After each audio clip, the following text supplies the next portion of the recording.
Cualquier cosa mis compañeros se llegan a seguir sumándose. De todas maneras, solemos ser poco. Bueno. Bueno, buenas tardes, buenas noches. Yo soy el doctor Omar Montes, soy médico de clínica médica del Hospital del Carmen. Generalmente los recibimos ahí en el hospital. Ahora con la pandemia ha sido una forma de dar clase distinta. A mí me hicieron preparar el teórico de síndrome piramidal, extrapiramidal y cerebeloso. No sé si son los síndromes más lindos de la medicina y lo que le vayan a preguntar más por hacer un buen evaluación es hacer un buen examen neurológico total para ver bien qué tiene el paciente, y por ahí necesitamos a veces mucho de los especialistas. Y para neurología lo que más se tiene que aprender es la anatomía. Eh, Acá en este gráfico ustedes ven que dicen los niveles, donde tenemos un nivel cerebral, un nivel troncal, un nivel cerebeloso y un nivel medular. Serían las partes del sistema nervioso central, y son los que me van a hacer una integración para lograr los movimientos, recibir estímulo y mantener una posición. A nivel cerebral tenemos la parte cortical, donde vamos a tener la vía piramidal que sale desde la corteza cerebral, que es de lo que vamos a hablar, y después tenemos a nivel de los ganglios de la base, tenemos la parte subcortical, y de ahí va a salir toda la vía extrapiramidal. La vía piramidal se llama piramidal porque empieza desde la corteza y va como unas pirámides hacia la segunda neurona que tenemos en el circuito, que está en la médula. La neurona de la vía piramidal nace en el cerebro, va a ir a través del tronco, después va a pasar por la médula, y a nivel del tronco vamos a tener toda la parte de la integración con los núcleos del mesencéfalo, y después vamos a tener otra parte donde pasa por el bulbo, donde se va a decusar la vía. Eso ya lo vamos a ir viendo, que tenemos entonces el nivel cerebral, después el nivel troncal, que va a estar más relacionado con la motilidad estática, la motilidad postural. Después tenemos el cerebelo, que el cerebelo nos coordina la mayoría de los movimientos, nos coordina el tono postural, que lo vamos a ver. Y después tenemos la parte medular, donde tenemos la segunda motoneurona, que es la que va a actuar de forma refleja y va a estar a su vez comandada por el cerebro. Si tienen alguna duda, me paran y me preguntan, ¿eh?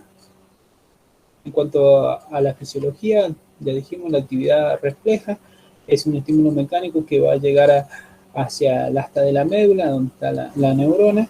Ese estímulo me va a desencadenar otro estímulo que va a ser una respuesta, ¿no? Después los movimientos voluntarios van a estar determinados por el sistema piramidal, que es donde la corteza va a pensar lo que va a hacer y le va a dar la orden a la neurona piramidal, que esta a su vez le va a dar el orden a la neurona de la médula para realizar cualquier movimiento. Y después tenemos la motilidad estática o los movimientos autónomos, que van a estar integrados por la vía extrapiramidal, que está, ya lo vamos a ver, está en la parte de los ganglios de la base. Eso también van a tener vías de comunicaciones con los distintos sectores del cerebro, que a su vez me van a enviar información y van a recibir información de las otras motoneuronas inferiores.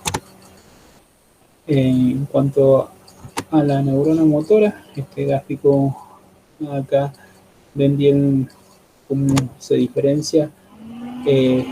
Siempre van a leer que van a tener el síndrome de la primera motoneurona y la segunda motoneurona.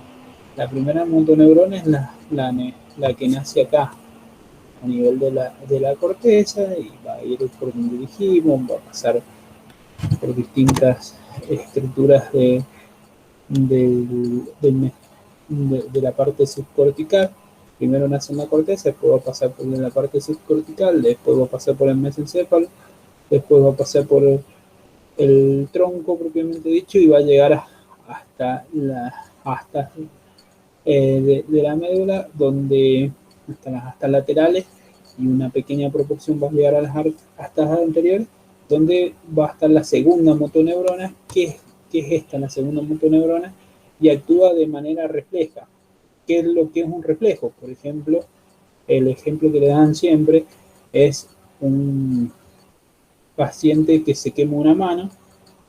Ese estímulo o cualquier estímulo no susceptivo, se martilla un dedo, cualquier estímulo, va a llegar a ese estímulo hacia la parte de la neurona, de la médula, y esa parte va a desencadenar un autorreflejo, y ahí eso, el autorreflejo va a ser una contracción y extensión de distintos músculos para sacar la mano, y a su vez le va a brindar información hacia un nivel superior al cerebro, donde el cerebro puede mandar una orden a esa neurona también, de una orden consciente, digamos, desde la corteza.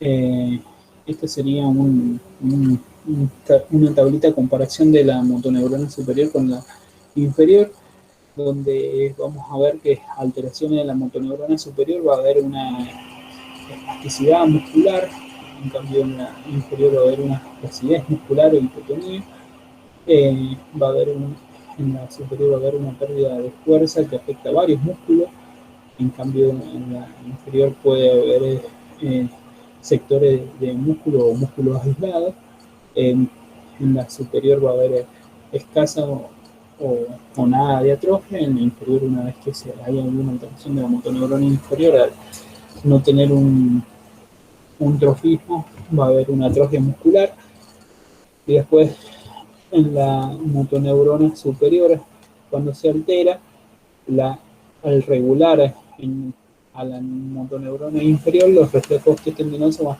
a estar hiperactivos, en cambio en la inferior van a estar hipoactivos o ausentes. También pueden aparecer en inferiores fasciculaciones, que no van a estar presentes en la motoneurona superior, y sí aparecen algunos movimientos o reflejos, como el reflejo plantar cutáneo extensor, que es el Babinski, y el clonus. En la motoneurona inferior, las lesiones van a estar por encima del tronco cerebral, las que van a estar por encima del tronco cerebral y van a afectar el lado contrario de la lesión, se van a ir viendo, como una CB, por ejemplo, y las otras van a estar en el mismo lado de la lesión donde esté ubicada la neurona que se lesiona.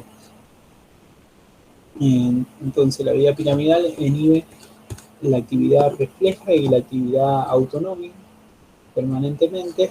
Cuando se produce una lesión, va a haber una liberación que produce estos signos de liberación, que es la hipertonía, la hiperreflexia de clon, y estos serían los 4 niveles de regulación, donde tenemos el nivel medular, que pasando de nuevo lo mismo que se les dije, tenemos la motilidad refleja, en el tronco la motilidad estática, a nivel cerebral los movimientos voluntarios y asociados, y a nivel cerebeloso la ataxia, la postura. Bueno, esto es un poquito más de la vía motora directa que la vía piramidal. Esto es muy redundante porque básicamente me van a preguntar algo.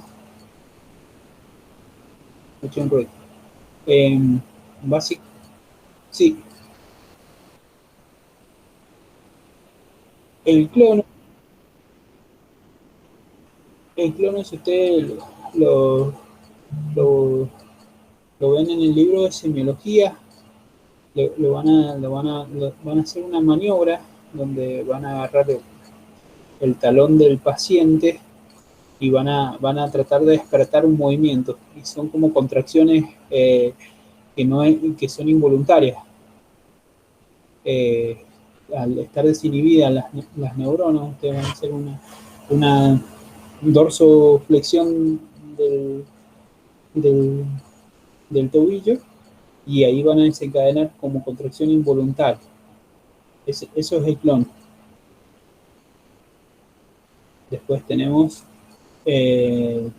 la hipertonía, que va a estar mucho más dura, y después tenemos el reflejo plantar flexor, que es el Babinski, que es un reflejo donde se hace una maniobra en la planta del pie y eso produce una extensión de los dedos.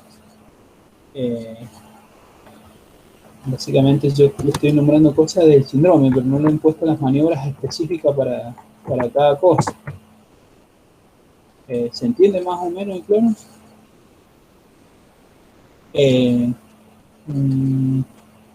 Esto por ahí es más fácil explicárselo en vivo con los pacientes, porque lo que van a hacer, van a agarrar la pantorrilla con una mano, con la otra mano la planta del pie del paciente. Se ubican hasta ahí van a hacer una dorsiflexión rápida y van a sostener el pie en dorsiflexión, y ahí van a sentir ustedes que hacen unas contracciones involuntarias. Eso es el clon. Eso es una respuesta exagerada hacia un estímulo, porque las motoneuronas inferiores no van a estar dirigidas por el cerebro, digamos. No está la inhibición, que normalmente está.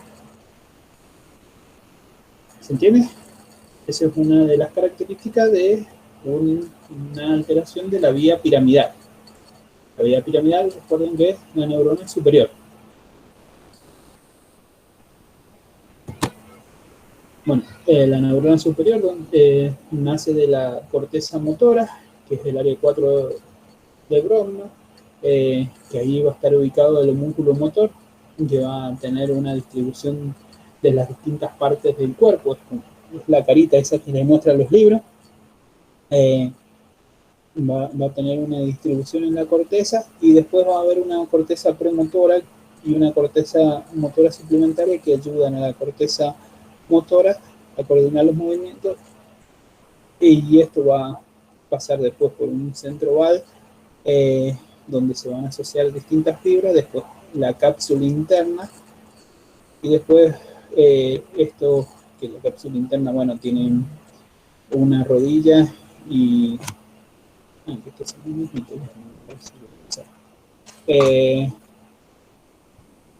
el homúnculo. Y después ese haz va a pasar por todo el cerebelo, va a llegar a la parte del bulbo, donde va a decursar y se van a cruzar la fibra para el otro lado. Este es el homúnculo representado en la parte de la corteza, donde ven que hay zonas que van a estar más afectadas según la parte que se afecte del cerebro. Esto es importante porque acá en la vía motora, en la vía piramidal, mientras menor sea la lesión y más cortical, la afección va a ser más desproporcionada. Se lo explico de otra forma. Si yo tengo una lesión, ustedes imagínense que todas las neuronas, los haces de las neuronas se originan en este lugar. Esos haces van a ir y se van a ir juntando acá y van a pasar por la cápsula interna. Todos los haces se van a ir como un ramillete. Si mi lesión es acá, lo más probable es que se lesione, no me mueve el dedo. Si la lesión es más acá, me va a lesionar más zona. Y si la lesión es acá, probablemente me va a hacer una hemiparesia proporcionada espacio-brachioculaar. ¿Entienden esa parte? Eso es importante porque ustedes cuando vayan a hacer la semiología podemos localizar en dónde va a estar la lesión. Y entre más, donde haya más fibras juntas, la lesión va a ser de todo ese costado del cuerpo. ¿Se entiende esa parte? A ver si tengo otro.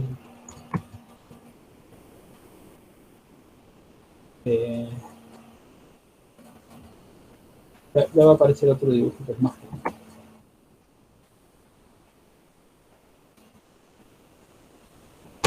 Bueno,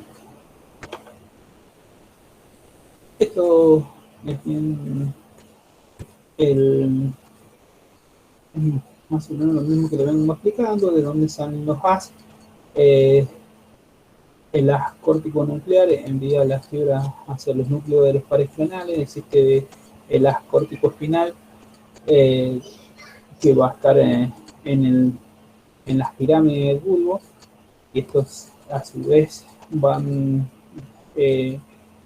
a decusar en ese sitio, que es esto, la decusación de las pirámides. Ahí todas las fibras motoras pasan hacia el otro lado para dirigirse por el asta lateral de la médula. Entonces, ¿qué es lo que es el síndrome piramidal? ¿Qué es lo que nosotros queríamos ver? Cualquier lesión en esta vía, en la vía piramidal. ¿Qué es la vía piramidal? Es fácil. Es la neurona de la corteza cerebral que llega hacia el asta lateral de la médula.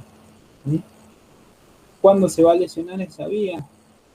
Y existen varias causas. Hay causas congénitas, como la hemiplegia cerebral infantil, que es un trastorno del desarrollo, y después hay causas adquiridas, por ejemplo, un traumatismo de cráneo, y después tenemos las lesiones vasculares, donde acá aparece la causa más frecuente de lesión de la vía piramidal, que son los ACV. ¿eh? Entonces, la patología más frecuente que lesiona la vía piramidal son las isquemias cerebrales.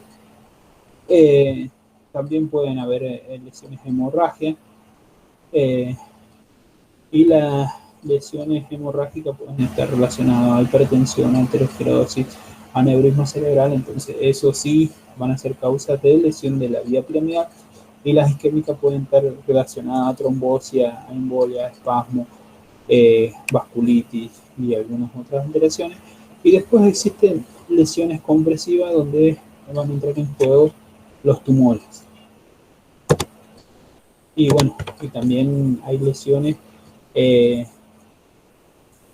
pueden ser infecciosas, los granulomas, quistes, HIV y otros tipos de lesiones, que son de origen infecciosa, y también todo lo que es meningoencefalitis.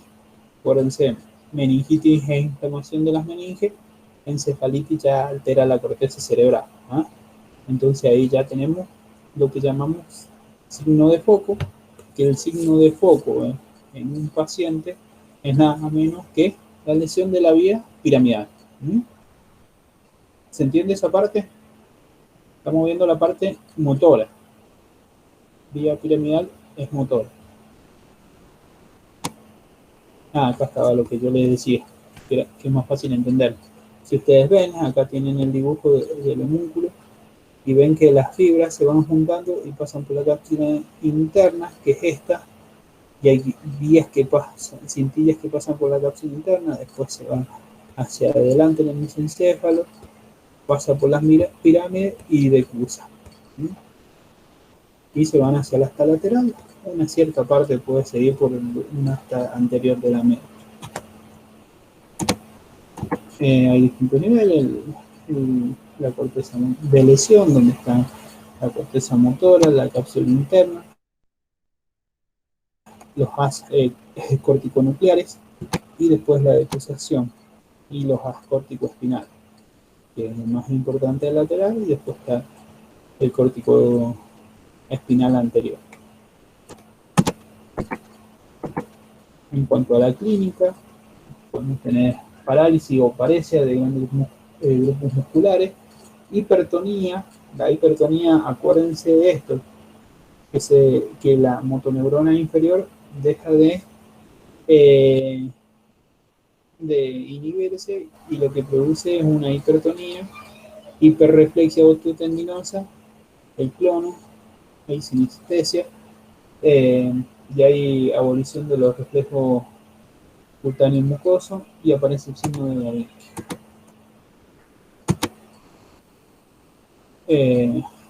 La parálisis, plejía o paresia es una interrupción. Si es compleja se dice que es plejía, si es incompleta se dice que es paresia. Y acá hay que tener en cuenta dónde se va a producir la parálisis, si es supranuclear, nuclear o infranuclear, que es lo que veíamos recién. Después la hemiplejía, este es un término que se dice hemiplejía a la pérdida de la motilidad voluntaria a la mitad del cuerpo. ¿Sí? La lesión, ¿dónde se va a producir? A nivel cortical o subcortical, pero antes de que decrucen las fibras. Y tenemos distintos estados de hemiplejía, de evaluación de paciente de hemiplejía. Vamos a tener el paciente que tiene hemiplejía y está en coma, donde la evaluación es la semiología, vamos a encontrar una simetría espacial, un signo del fumador de pipa. También vamos a tener desviación de la mirada conjugada hacia el lado de la lesión, hacia la maniobra de Foy también va a desviar la mirada conjugada. Vamos a tener reflejos corneanos, los cutáneos abdominales van a estar disminuidos, los osteoteminosos también van a estar disminuidos, y el plantáneo y el plantar va a ser extensor, que es el signo de Babinski. Y también puede haber un síndrome de Horner a nivel central. Porque acuérdense, un paciente que esté en coma es porque debe haber alguna lesión del tronco cerebral. O tendría que estar toda la corteza alterada. Después tenemos una etapa que se llama hemiplejía flácida, que es cuando recién se produce la hemiplejía, donde va a dominar la hipotonía muscular, porque se llama así, hemiplejía del aturdimiento. Los reflejos cutáneos abdominales y los osteotendinosos pueden estar abolidos. Puede estar el Babinski y aparecen reflejos de automatismo medular. Y después tenemos la hemiplejía espástica, que es el paciente que pasa la etapa aguda, aparece cada vez más hipertonía muscular, con una amplitud en flexión, en extensión, dependiendo de los músculos que predominan. Y después en los pacientes puede aparecer una marcha de Toll, que es en guadaña, donde el paciente tiene que hacer como abrir la pierna para caminar, y por eso se dice en guadaña un segador. Aparece la hiperreflexia profunda con el reflexo superficial, los Babinski y los sucedáneos de Babinski. ¿Cuáles son los sucedáneos de Babinski? ¿Lo saben? No. No. Bueno,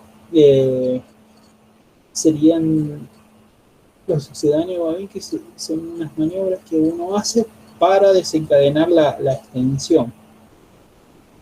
No me acuerdo bien los nombres propios, pero hay una que vamos a ir a apretar el gemelo y ahí vamos a desencadenar el Babinski. Y la otra vamos a hacer vamos a apretar la pantorrilla y vamos a producir vamos a desplazar los dedos de la mano desde el tobillo hacia la rodilla, por arriba, por la pantorrilla, por la canilla, y ahí vamos a desencadenar el Babinski. Son sucedáneos. Cuando no aparece el Babinski podemos hacer el sucedáneo, y el Babinski si lo saben, cómo se hace el reflejo plantar flexor, ¿o no? Doctor, para desencadenar Babinski no hay que pasar un objeto por la planta del pie y si Claro, funciona los dedos es Babinski positivo. ese es el reflejo plantar. El reflejo plantar se agarra la planta del pie del paciente, por el lado donde está el dedo gordo, se inicia de eh, unos 2 o 3 centímetros del talón, por la orilla de donde está el dedo gordo, y después se pasa bien por la planta del pie, en forma de semicírculo arriba, y eso me va a desencadenar una extensión de los dedos y se abren los dedos. El reflejo normal es que sea flexor, el reflejo anormal es que sea extensor. Ese mismo reflejo lo vamos a desencadenar con el sucedáneo Babinski. Muchas gracias, doctor. El sucedáneo Babinski, como yo les decía, no me acuerdo los nombres propios, si quieren se los busco,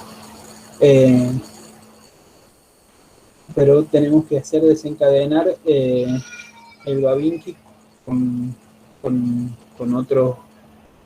otras maniobras que hay. Una es apretar el gemelo.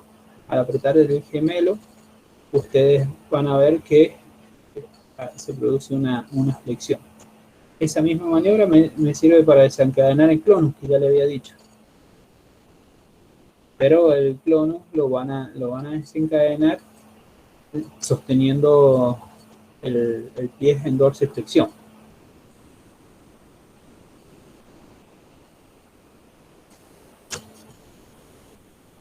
Bueno, y las atrofias musculares ya dijimos que son tardías, no es lo mismo que una desnervación de una motoneurona inferior.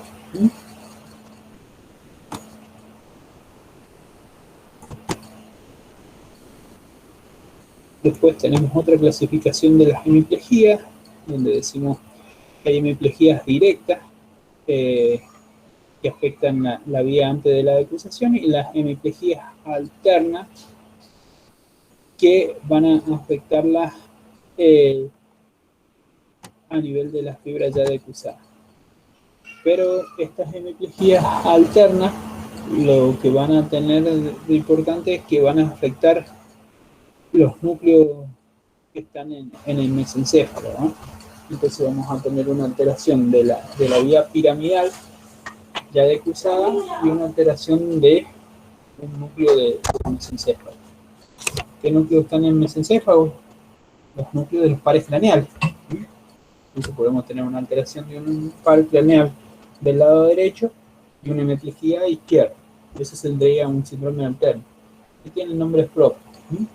Cuando la lesión está a ese nivel, este es un síndrome alterno.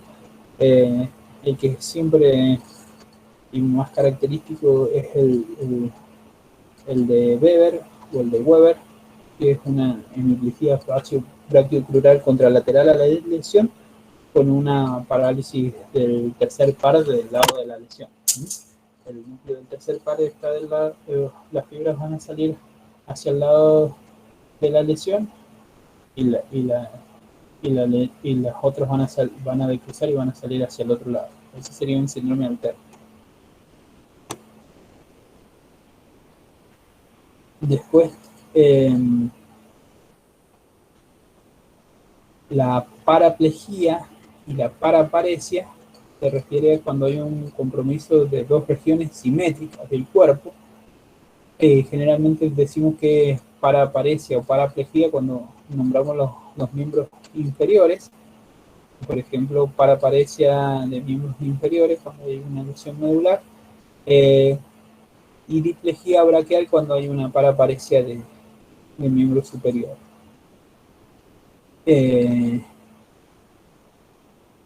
Los miembros van a adoptar acá cuando se afectan las fibras a nivel de médula. Acuérdense que siempre predomina en los miembros inferiores la actitud en extensión. Y sería una lesión piramidal bilateral. Y después, cuando hay una cuadriparesia, es cuando se afecta a un nivel superior la vía piramidal por ejemplo, una sección medular a nivel cervical. Y bueno, y después las monoparesias son cuadros más raros, generalmente son medulares, hay una hemisección medular. ¿Se quedó más o menos claro el síndrome piramidal? Te lo resumo en 2 palabras. Es la lesión de la motoneurona superior que va a empezar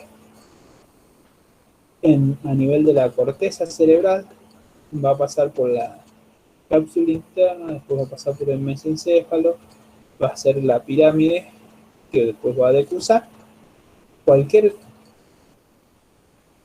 En cualquier lugar que se lesione, lo que va a hacer es que haya una pérdida del control consciente de la parte del cuerpo que inerva las motoneuronas inferiores, y va a haber unos signos que se llaman de liberación, donde la motoneurona inferior, al perder el reflejo de la superior, va a producir hipertonía, alteración de los reflejos, y bueno, y ahí va a desencadenar el clonus y el Da Vinci y todo lo demás. Pero va a predominar la hipertonía, porque las motoneuronas inferiores no van a estar dañadas. Ahora, si se llana la motoneurona inferior, va a ser flácida. Acuérdense que puede haber una etapa flácida de una lesión de la vía piramidal cuando reciente o aguda, pero porque se produce como un atontamiento y después va a ir a la hipertonía. A medida que las fibras se alteran más hacia la corteza, el lugar alterado va a ser menor. Entonces, la hemiparesia que podamos ver va a ser desproporcionada. Si la lesión es bien cortical, bien arriba en la corteza, por ejemplo, podemos tener una hemiparesia braquial, nada más del brazo, y la parte de la pierna, la parte de la boca no afectarse. Ahora, si la lesión es cada vez más cerca hacia la zona subcortical, entonces vamos a tener mayor afectación. Entonces, si yo les pregunto, un paciente que tiene una hemiparesia facio-brachioplural, la lesión o es a nivel cortical grande o es a nivel subcortical, pero no es una lesioncita chiquitita a nivel cortical. En cambio, si yo tengo un paciente que tiene una lesión donde no puede mover el brazo nada más, lo que voy a tener más seguramente es una ACV en esta zona, porque el resto de la fibra va normal. ¿Se entiende eso? Eso es lo que les tiene que quedar de concepto. Después las maniobras, bueno, esas hay que irlas aprendiendo a medida que las vayan bien. Cada maniobra tiene su forma de hacerse y buscar.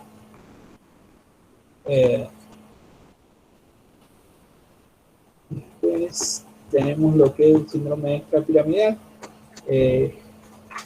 El sistema extrapiramidal es donde se produce un sistema de conexión de los distintos ganglios basales y todas las conexiones de todo la parte subcortical, y esto interviene en el control de movimientos voluntarios del tono muscular. También participa de los movimientos automáticos y asociados. Ahora un segundito que tengo una nena que me está rompiendo la puerta.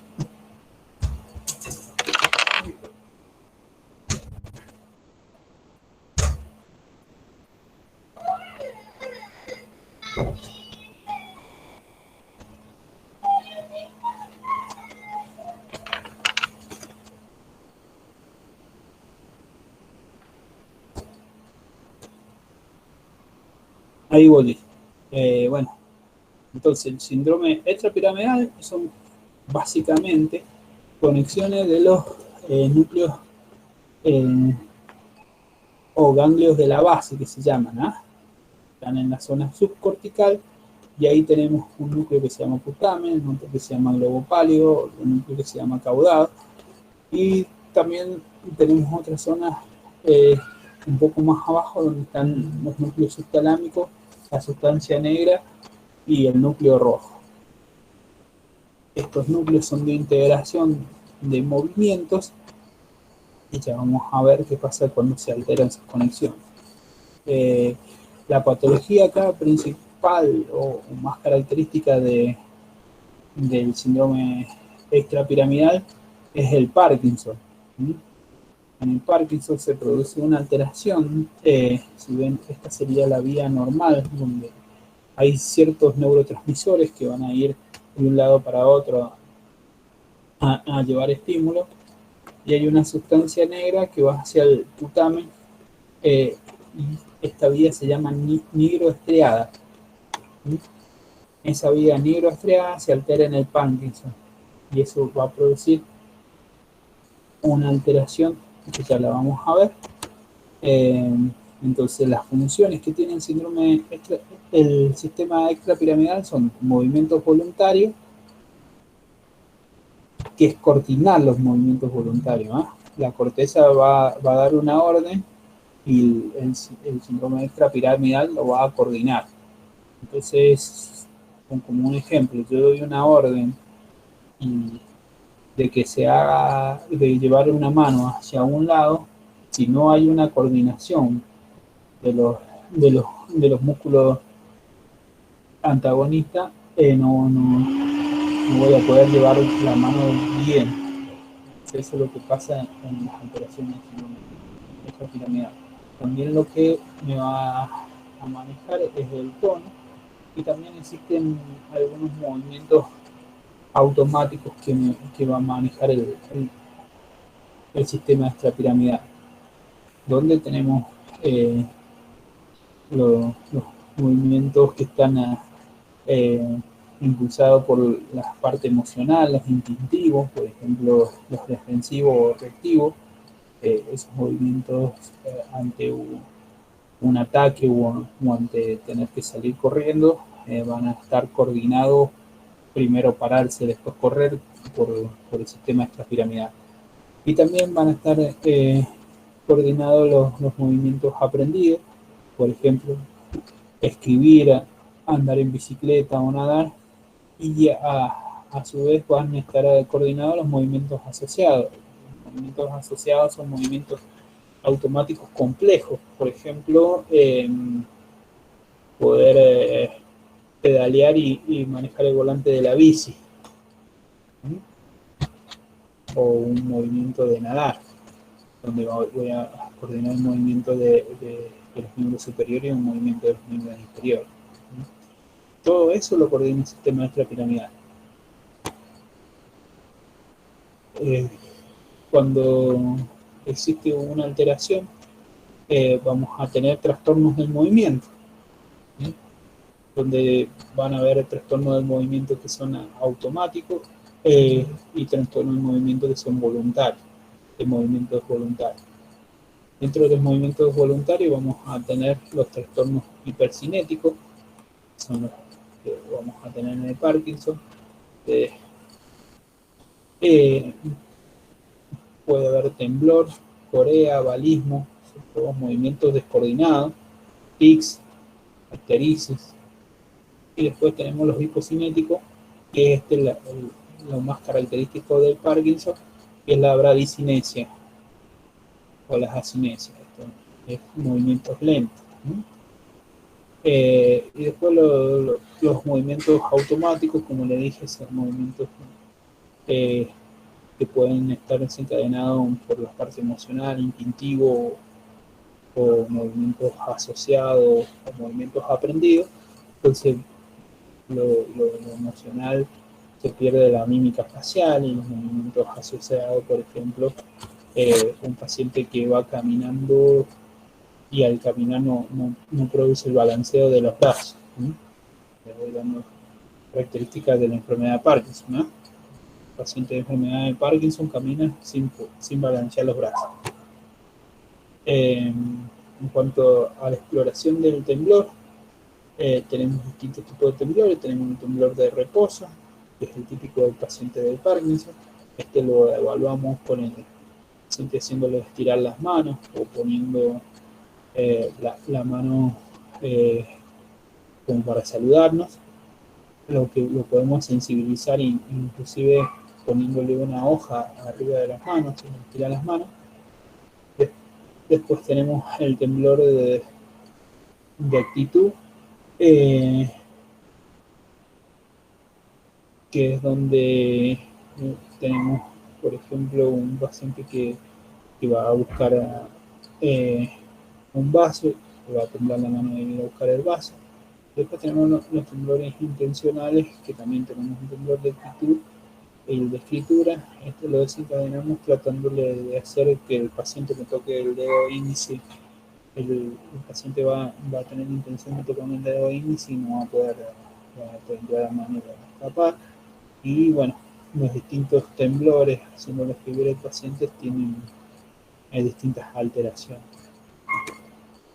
Este es un cuadrito más o menos de diferenciación de los distintos temblores, de los síndromes extrapiramidal, y también acá puse los síndromes cerebelosos.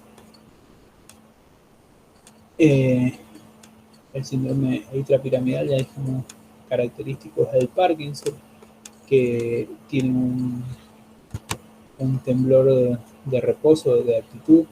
Este temblor, lo característico es que con los movimientos disminuya y se va a exacerbar con el estrés. Ustedes cuando ponen nervioso a un paciente de Parkinson, empieza a temblar más.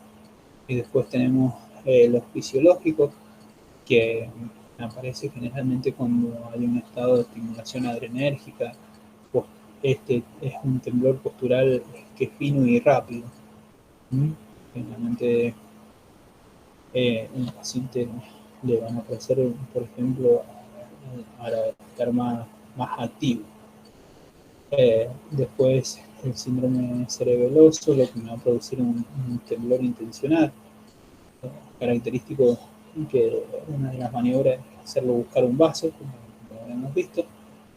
Y después tenemos el temblor esencial, que también es un temblor postural, o puede ser intencional. Es lento y de gran amplitud, y se exacerban también con el estrés, y este característico que mejora con el alcohol. Y después tenemos una enfermedad de Wilson, que el temblor es grueso y de gran amplitud. Los temblores, entonces los vamos a clasificar de los temblores de acción y los temblores de reposo. En base a eso podemos hacer las distintas causas. Los temblores de acción postural o de actitud, esto va a aparecer puede aparecer en momentos que aumente el temblor de forma fisiológica, como la ansiedad, el miedo, la actividad física, la abstinencia de drogas, sedantes, alcohol, la tirotoxicosis. Los temblores, acá también está el temblor esencial benigno o idiopático, que es el temblor familiar. Después tenemos temblores de enfermedad cerebelosa, enfermedad de Wilson, y después tenemos los temblores que se desencadenan con el movimiento o con una intención preformada, que son generalmente temblores cerebelosos. También pueden aparecer ante toxicidad de droga o fármaco, o también en la enfermedad de Wilson. Y los de reposo, acá lo característico es una enfermedad del Parkinson. Y que hablando de la enfermedad del Parkinson, las manifestaciones que tiene es el temblor de reposo de gran amplitud, y las otras características que tiene son la bradicinesia, la rigidez en rueda dentada. Al paciente le hacen que flexione el codo y se le van a hacer una maniobra en contrarresistencia, y van a ver que de a poquito va a ir aflojando, pero no suelta, no suelta todo el codo. Y después tenemos también alteraciones de los reflejos posturales, y bueno, la hipocinesia o asinesia de movimiento espontáneo. Por ejemplo, el paciente lo queremos hacer levantar de la silla y no puede. Cuando va a arrancar caminando, arranca más lento. Y otra característica que tiene es esa caminata que no puede parar. Dentro de otras manifestaciones de enfermedad de Parkinson hay manifestaciones psicológicas, como depresión, ansiedad, alucinaciones, deterioro cognitivo, que puede llegar a la demencia, algunos síntomas sensitivos como dolor, eh, después fatiga, también pueden haber alteración de la presión ortostática, trastornos del sueño. Esto generalmente se va mezclando asociado a las drogas que se meten a los pacientes y van apareciendo también síntomas gastrointestinales, estreñimiento, constipación, alteraciones de la deglución, seborrea. Generalmente los pacientes se van deteriorando lentamente hasta quedar rígido en la cama. Entonces, a modo de diferencia, un síndrome piramidal versus electrapiramidal, al evaluar el signo ese que le decía de estirar, seleccionar el cuello y hacer contrarresistencia. En el piramidal va a haber un signo de navaja. El paciente, si le soltamos la mano, se va a golpear la cara, y después en el extrapiramidal tenemos un signo de rueda dentada que de poquito empieza a aflojar. Después el piramidal se exagera con los movimientos, el extrapiramidal, el Parkinson mejora con los movimientos. Después predomina el Parkinson, el piramidal predomina grandes grupos musculares, y en el Parkinson se produce una función tanto de agonista como antagonista, y los reflejos profundos en el Parkinson van a estar normales. ¿Se entiende el extrapiramidal? Son muchas patologías las que incluye el síndrome extrapiramidal, pero tengan una idea con la enfermedad de Parkinson.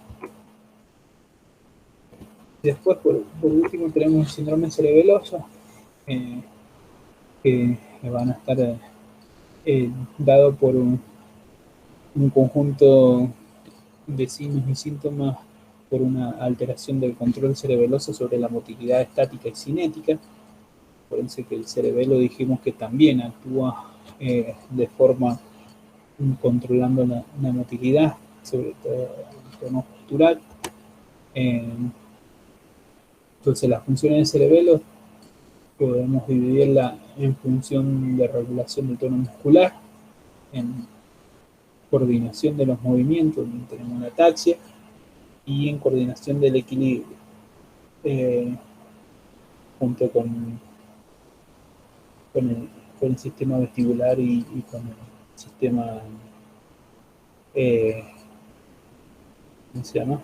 Y con el sistema visual. Entonces, en la regulación del tono muscular es hipertonitizante. El tono del cerebelo tiende a producir un tono. Entonces, cuando hay una lesión, se produce una hipotonía, que va a ser homolateral a la lesión del mismo. Por debajo, entonces los cambios de fibras que hace el cerebelo con los vasos piramidales está por debajo del tronco.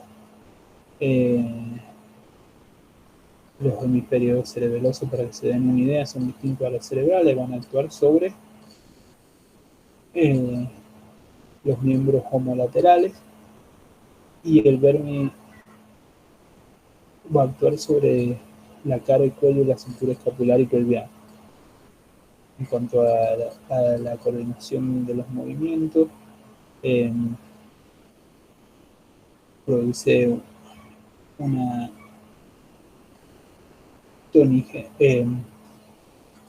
produce como que colabora esto con el sistema extrapiramidal, y va a producir que el paciente tenga una ataxia, que es una posición del cuerpo, y después el paciente le permite que esté en bipedestación y no que no se caiga para ningún lado. Eso sería el equilibrio. Y en cuanto el paciente tenga grandes oscilaciones, se va a mantener la postura. Tenemos enfermedades que van a producir síndrome cerebeloso puro o dominante y síndrome cerebeloso asociado a una manifestación piramidal o extrapiramidal. En este caso serían, por ejemplo, enfermedades como la esclerosis múltiple o combinada, y bueno, cualquier enfermedad neurodegenerativa, síndrome de tronco, tallo cerebral, la atrofia cerebelosa por el alcoholismo también. Entonces producen alteraciones tanto a nivel del cerebelo como a otros niveles. Y después tenemos los síndromes cerebelosos puros, donde tenemos tumores, hemorragia, infartos, procesos infecciosos o atrofias de cerebelo primarias o secundarias. Dentro de las alteraciones vamos a tener que tenemos alteraciones de la eumetría, que es la propiedad que define de forma exacta la medida de los movimientos. Por ejemplo, una alteración de la eumetría es la dismetría, que por ejemplo si vamos a cruzar la calle, el cerebelo me informa a cuánto viene un auto, por ejemplo. Si yo tengo pérdida de esa propiedad, por ahí no puedo calcular a la velocidad o a la distancia que viene el auto y cruzo la calle y me pisa el auto. Como por ejemplo saber a qué distancia está un vaso. Siempre en alteraciones de dismetría nosotros tenemos que hacerlo agarrar un vaso y no va a llegar con un movimiento exacto, sino que lo va a tener que corregir. Después alteraciones de la isostenia, que adecua la intensidad y la fuerza de la acción motora. Y después tenemos alteraciones de la sinergia. La sinergia es la coordinación entre músculo agonista y antagonista con la ejecución de un movimiento. Después tenemos las de agocosinesia, que hace que se ejecuten movimientos sucesivos de forma rápida para realizar una acción coordinada muscular. Y después tenemos alteraciones del tono muscular con alteraciones de la postura, de los movimientos y del equilibrio. En cuanto a la parte anatómico-funcionales, tenemos el arco cerebelo, que posee conexiones vestibulares y está más relacionado con el equilibrio. Después tenemos el palo cerebelo, que está relacionado con el tono muscular. Y después tenemos el nuevo cerebelo, que es el cerebelo nuevo, que se encarga de la coordinación de los movimientos voluntarios, sobre todo relacionado a los movimientos voluntarios de las extremidades. Dentro de las manifestaciones cerebelosas tenemos el vértigo, que puede ocurrir en bipedestación o en decúbito lateral sobre el lado de la lesión, sobre el lado cuando el paciente se acuesta sobre el lado opuesto de la lesión, aparece el vértigo. Después tenemos signos de hipertensión endocraniana, que va a estar dominado por alguna lesión expansiva del cerebelo. Y después tenemos los trastornos estáticos de posición, donde tenemos la ataxia, los temblores de actitud. El temblor de actitud ya lo dijimos, la ataxia que tiene que abrir la base de sustentación, para el viejito que tiene que abrir las piernas para aumentar la base de sustentación. El temblor será algún movimiento coordinado. Y después las desviaciones es la lateropulsión, la retropulsión. Acuérdense que la maniobra de Romberg no va a estar alterado y no me va a cambiar en nada la parte del cerebelo, porque al cerrar los ojos del paciente eh, lo que está alterado es la vía cerebelosa, no es la vía vestibular. La vía vestibular está conservada. Después tenemos hipotonía muscular y la catalepsia cerebelosa es un paciente, lo ponemos en flexión de, de los miembros inferiores, le hacemos doblar la pierna en 90 grados con la cadera en 90 grados y la pierna sobre el muslo también en 90 grados, y el paciente queda en esa posición por mayor tiempo. Se llama catalepsia cerebelosa. Son trastornos estáticos. Después tenemos los trastornos cinéticos de los movimientos, donde tenemos la gran asinergia de Babinski, que el paciente camina como levantando las rodillas. Después en la marcha titubeante o del ebrio, que es la que va aumentando la base de sustentación y se va cayendo para un lado para otro, bien como un borracho. Después la dismetría, que se las dije recién. Y después tenemos las pequeñas sinergias, que es cuando yo le hago hacer prueba talón-rodilla, donde lo hago que con el talón se toque la rodilla contralateral y lleve por arriba de la pantorrilla del talón. Y eso repito la prueba y el paciente, en vez de dar en la rodilla, da en la pantorrilla. Después tenemos la adiaducocinesia, que es el paciente que ante movimientos coordinados rápidos pierde la coordinación de esos movimientos. Y después tenemos el temblor cinético, que es el temblor ante los movimientos. Después tenemos la braditelococinesia o descomposición de los movimientos. Tiene que hacer los movimientos de a uno, no puede hacer movimientos coordinados. Y tenemos también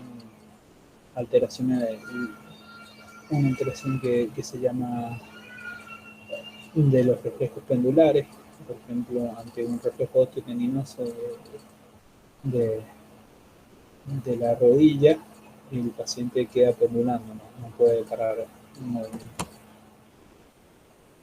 Y después tenemos el trastorno de los movimientos pasivos, que estos trastornos son consecuencia de una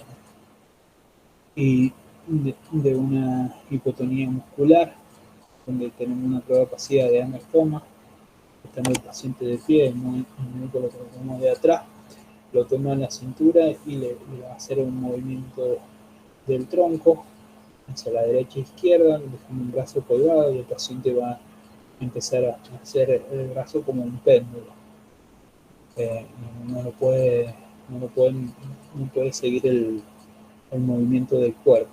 Después tenemos la prueba de resistencia, que si le estiramos, en realidad esta prueba nosotros le hacemos que estiramos el brazo y contra resistencia le soltamos la mano y se la va a dar en la cara. Creo que si les dije esta prueba en el signo de navaja me equivoqué. En el signo de navaja estaba antes.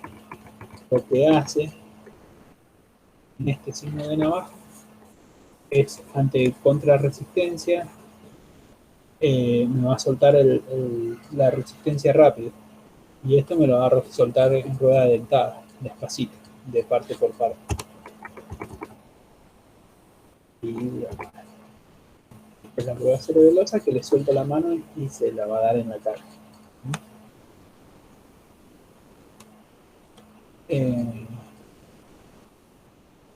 Sí.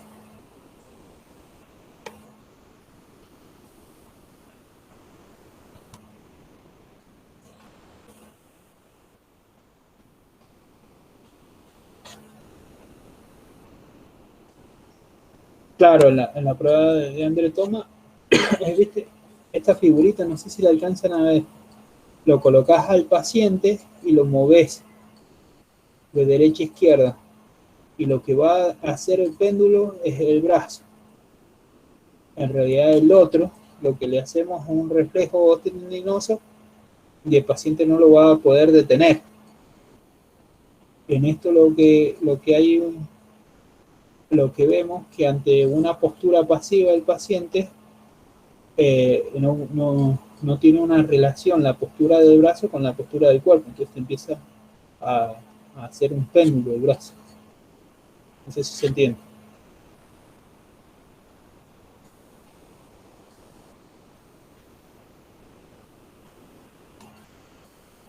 Este viejito. Vos le hace un reflejo, son reflejos pendulares. Entonces le hace un reflejo osteotendinoso y el paciente en el reflejo osteotendinoso normalmente elevaría la pierna un poquito. Al tener la pierna colgada, elevaría la pierna.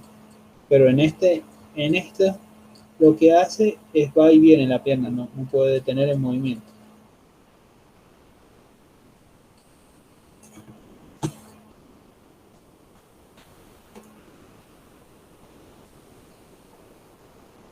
Después tenemos algunas otras manifestaciones que son trastornos de la escritura, el temblor y la dismetría y todas las alteraciones que pueda tener van a hacer que se produzca una escritura angulosa, desigual, con inclinación de los renglones y con megalografismo. Las letras van a ser grandes. Y después tenemos trastorno de la palabra, que van a estar dadas por la ataxia de los músculos fonadores, no hay una coordinación de los músculos, puede haber disartria, palabra monótona, que es lenta y la va a descomponer en sílabas. Y después podemos tener nistagmo cerebeloso. El nistagmo puede ser de cualquier forma, horizontal, vertical o rotatorio, que va a estar dado por la hipotonía y la ataxia de los músculos oculares.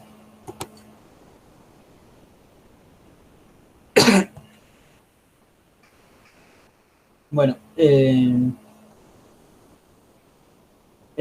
diagnóstico de síndrome cerebeloso es más bien clínico, en realidad vienen a hacer todas las pruebas en síndrome cerebeloso, y ahí podemos tener el síndrome cerebeloso mediano, vermiano o palocerebeloso, donde van a predominar los trastornos estáticos y existe una sinergia del tronco con retropulsión. Hay trastornos en la estación y en los movimientos inferiores.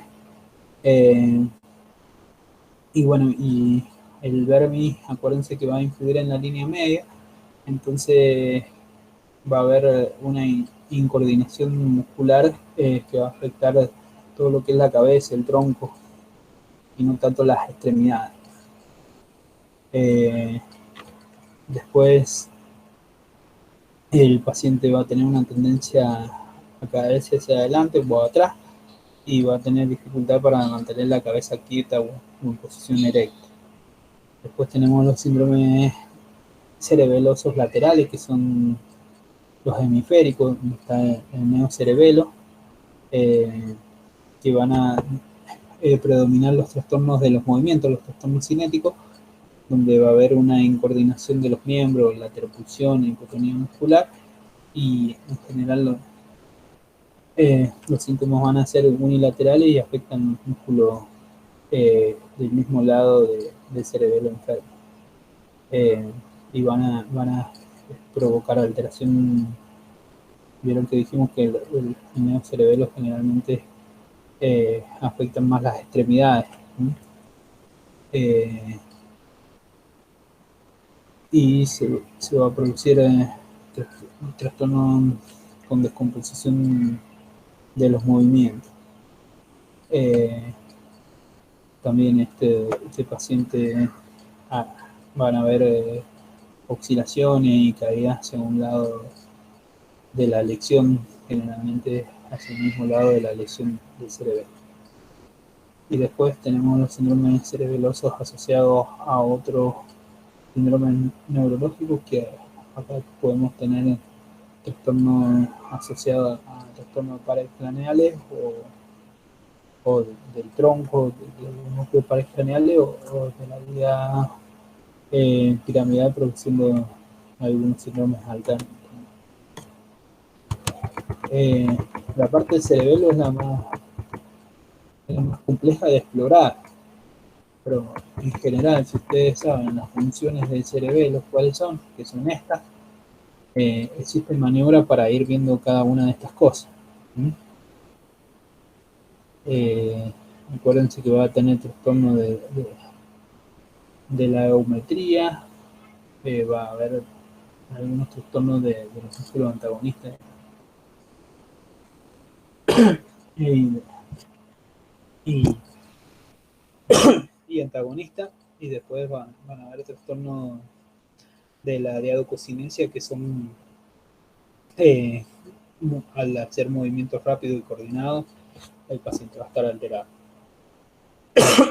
Y después, para acordarse del síndrome cerebeloso, acuérdense del paciente alcohólico o cuando ustedes se emborracharon, como cuáles son las funciones que van perdiendo.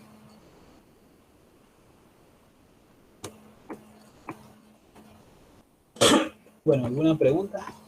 ¿Podrían ver puesto cardiovascular o algo más fácil? Doctor, yo tengo una pregunta. Sí. Yo en verdad estoy de oyente en la clase. Yo estoy en quinto ya, pero rendí el llamado pasado y me preguntaron la clínica de un paciente con ACV. No sé, no la habían dado en la clase y no sé si usted me podría decir cuál es. Un paciente con ACV, acuérdense.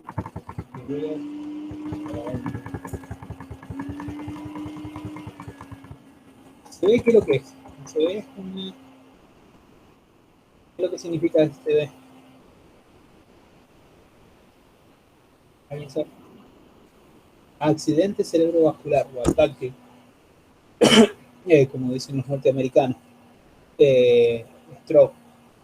ACV es un accidente vascular. ¿Mm? Un accidente vascular. ¿Cuáles son los dos principales accidentes vasculares que hay? Hay accidentes vasculares en la parte del corazón y en la parte del cerebro. Son principales, son los eventos vasculares importantes, que son los que nosotros hacemos prevención secundaria. Entonces, un ACV, decimos que es un accidente cerebrovascular. ¿Qué pasa? Por algún motivo, la sangre no irriga las neuronas de manera correcta, no llega el oxígeno a las neuronas de manera correcta y las neuronas se mueren. Entonces, esas neuronas que están en el cerebro, acuérdense que ¿dónde nacían las neuronas de la vía piramidal? A ver si te quedó algo de la clase. ¿Dónde nacen las neuronas de la vía piramidal? En la corteza. primera. La corteza cerebral, ¿ah? Entonces, si por algún motivo una neurona de esa no recibe oxígeno adecuadamente o recibe un daño directo y se muere, esa neurona deja de funcionar y las neuronas no se regeneran. Entonces, ¿cuál puede ser la clínica de un ACV? Y depende de dónde es el territorio que esté afectado.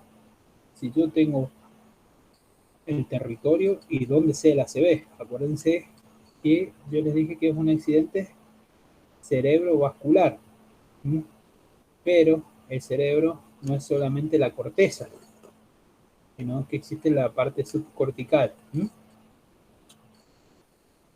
Y en la parte subcortical, ¿qué es lo que hay? No hay neuronas, hay fibras, que son los haces de esas neuronas. Entonces, si el territorio que me afecta el ACV es a nivel de la corteza motora, lo que me va a producir es una alteración de donde salen las fibras motoras que me van a inervar los músculos de la parte contralateral del cuerpo.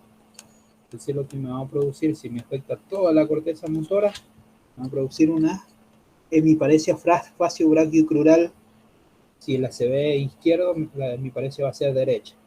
A su vez, si el ACV izquierdo, acuérdense que yo tengo generalmente los pacientes tienen el área dominante es izquierda, ¿sí?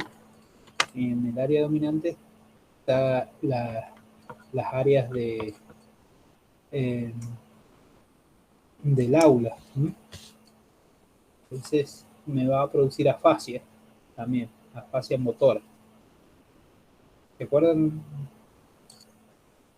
Y si el ACV, por ejemplo, me actúa en la cápsula interna, también en la cápsula interna pasan la mayoría de las fibras, en la parte de la rodilla pasan la mayoría de las fibras, entonces me va a producir también una paresia facio-brachiocrural. ¿Me puede producir trastorno del aula? Sí, porque también las fibras que salen del cerebro, de la corteza cerebral, para el aula pasan por ahí. La parte motora, la que van a inervar los músculos motores del aula. Entonces, si vos me haces esa pregunta en un examen, yo te digo, la clínica de qué ACV, dígame el territorio donde está afectado. ¿Qué está afectado? ¿Dónde sería el ACV? Y si te dice tiene un ACV cortical izquierdo, entonces yo le voy a decir, se produce si es cortical extenso, se puede producir una hemiparesia facio-brachiocrural derecha y una fascia. ¿Se entiende? Sí, doctor, muchas gracias. También me preguntó el doctor que me tomó con qué marcha llegaría el paciente y yo le dije con la marcha del segador, pero no sé si estaría bien. Si, si ha tenido una ACV, sí, porque es una lesión de la vía piramidal. Acuérdense que yo les dije que la lesión de la vía piramidal vamos a tener la marcha del segador. Claro, claro, yo quise explicarle ¿Dónde, la clínica del síndrome dónde, piramidal, pero no era lo que él me pedía, por eso le preguntaba. pero una ACV de una lesión motora, acuérdense que la ACV van a tener una parte motor en el cerebro, después van a tener una parte sensitiva y después van a tener otras cortezas que están dedicadas a otras cosas. Por ejemplo, tenemos corteza visual, la corteza temporal que va a estar dedicada a otra cosa. Cada corteza va a estar dedicada a algo específico. Entonces, si vos me preguntas, ¿la clínica de una ACV? Y yo te tengo que preguntar qué territorio y qué parte de la corteza está alterada. Y vos me decís la parte motora y yo te digo que qué sospecharía yo que está alterado. Si me decís la rodilla, la cápsula interna, yo sé que por ahí pasan las fibras motoras de la corteza. Si me decís una ala anterior y por ahí pasan fibras sensitivas. Bien, doctor, muchas gracias. ¿Alguna otra pregunta? Aunque no sea de esto. Si tienen ninguna duda, me preguntan.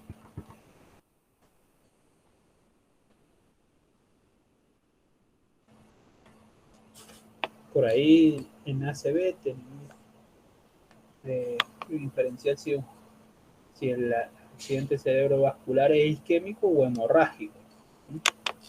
Eso nos va a servir un poco más para el tratamiento, pero sabemos que los ACV hemorrágicos, el paciente puede tener trastorno de conciencia asociado. Si un paciente que venga con un trastorno de conciencia o un ACV, yo tengo que sospechar que es hemorrágico. Trastorno de conciencia cuantitativo, ¿no? Y después, algo que les cuesta aprender,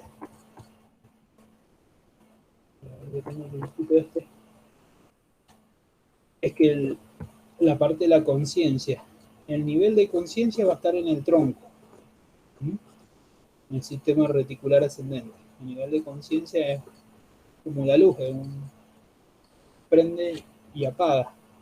Y el nivel de conciencia lo vamos a clasificar en el paciente que está vigil, está somnoliento, está estuporoso en coma, o según el Glasgow, que el Glasgow va a ser numérico, pero me va a orientar hacia lo mismo. Si yo tengo un nivel de conciencia alterado, me puedo ver el contenido de conciencia. Y el contenido de conciencia está acá, en la corteza cerebral. ¿Cuál es el contenido de conciencia? Son las cosas aprendidas, ¿eh? Las cosas más nuevas, a nivel evolutivo. Entonces, las cosas aprendidas, ¿cuáles son? Lo que yo generalmente evalúo para ver la conciencia es la orientación, ¿no? Entonces, si yo tengo un paciente que está desorientado, digo que tiene un trastorno en conciencia que es cualitativo, una alteración del contenido de la conciencia, ¿no? ¿Se entiende eso? Sí, doctor, muchas gracias. Eso lo veo que cuando les tomamos examen les cuesta un poco. Bueno, no sé. Bueno, si no tienen ninguna pregunta, nos despedimos. Cualquier cosa me escribe.